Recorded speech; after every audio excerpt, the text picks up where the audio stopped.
এই ছাত্র জনতার যে আবার যে বাঁধভাঙা জোয়ার, সেই জোয়ার হতে কিন্তু বেশি সময় বাকি নাই।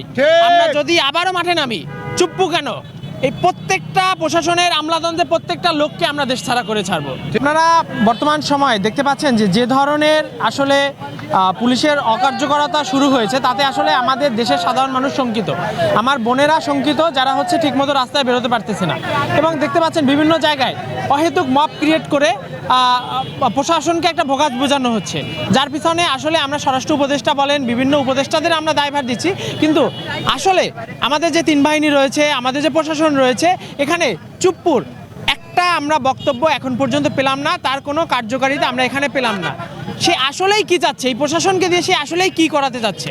একই সাথে আমরা দেখেছি যে সেনাবাহিনীকে ম্যাজিস্ট্রেসি পাওয়ার দেওয়া হয়েছে, কিন্তু আমরা কোনো জায়গায় দেখলাম না সেনাবাহিনী তার বিন্দুমাত্র পাওয়ার ব্যবহার করেছে।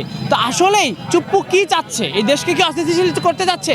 আমাদের বোনদেরকে নিরাপত্তাহীনতায় ভোগাতে যাচ্ছে? এই দেশকে কি সন্ত্রাস বিস্তার করতে যাচ্ছে? আমরা এই উত্তরটা চুপ্পুর কাছ থেকে চাচ্ছি। যদি সে না দিতে পারে, এই ছাত্র জনতার যে আবার যে বাঁধভাঙা জোয়ার, সেই জোয়ার হতে কিন্তু বেশি সময় বাকি নাই। আমরা যদি আবারও মাঠে নামি, চুপ্পু কেন? এই প্রত্যেকটা প্রশাসনের আমলাতন্ত্রের প্রত্যেকটা লোককে আমরা দেশ ছাড়া করে ছাড়বো। তাই আমরা বিনতিভাবে আবেদন জানাচ্ছি চুপ্পু সহ প্রশাসনের সবাইকে, বিশেষভাবে আমাদের এই বোনদের, আমাদের দেশের সাধারণ জনগণের জানমালের নিরাপত্তা দেন, আমাদের বোনদের যেন নির্বিঘ্নে রাস্তায় চলাচল করতে পারে সেই নিরাপত্তা দেন। অন্যথায় আমরা কিন্তু কোনো বাধা বিপত্তি মানব না, সোজা আপনাদের এই দেশ থেকে বিতাড়িত করব।